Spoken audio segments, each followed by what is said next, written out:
Hi staff of ALC105. Originally, I viewed Twitter as a site saturated with sensationalised content. Yet, regardless of this preconceived idea and the fact that I was a first-time user, I was able to see the benefits of using Twitter and how it might be used as a professional discussion area. I base my tweets on the unit content, including internet privacy, convergence, digitalisation, globalisation and cloud computing. And to begin my reflection, I would like to discuss a few of my favourite tweets. I found Inside Stories, Perfect Stranger particularly interesting because the feature depicted the issues of online privacy, fake profiles, predatory behaviour and identity theft. Lacking online security is evident on Twitter, with the Ashley Madison hacking scandal being a popular topic over the last few months, as you might have noticed. Moving on, globalisation is evident in my tweet about the aid given during the 2011 Queensland floods. This engaged me because without the global dissemination of this information on Twitter and other news outlets, one might assume that the various countries involved may have lacked involvement in the disaster. Globalisation is having a positive impact on Twitter, with initiatives such as Aid for Africa using Twitter to generate global publicity and further assistance. Now, the ad for the 2016 release of the TouchJet Wave television highlights how the lines between internet and television are now blurred.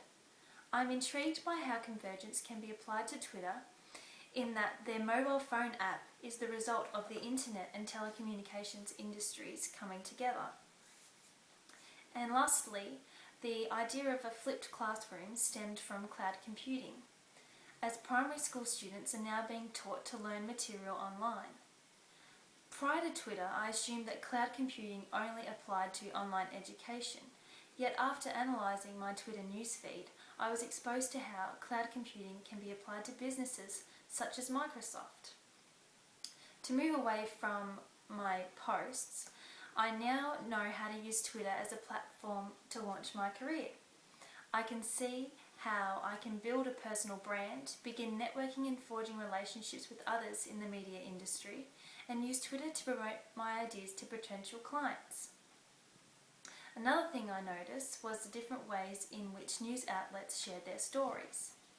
Television broadcasters such as 9 News are very visually dominant in what they post, so they'll mostly have photos and videos attached to their tweets, much like this one. And Australian newspaper The Age works closely with their journalist, often retweeting their material, whilst over in London The Guardian relies on short, concise headlines to direct readers to their web articles.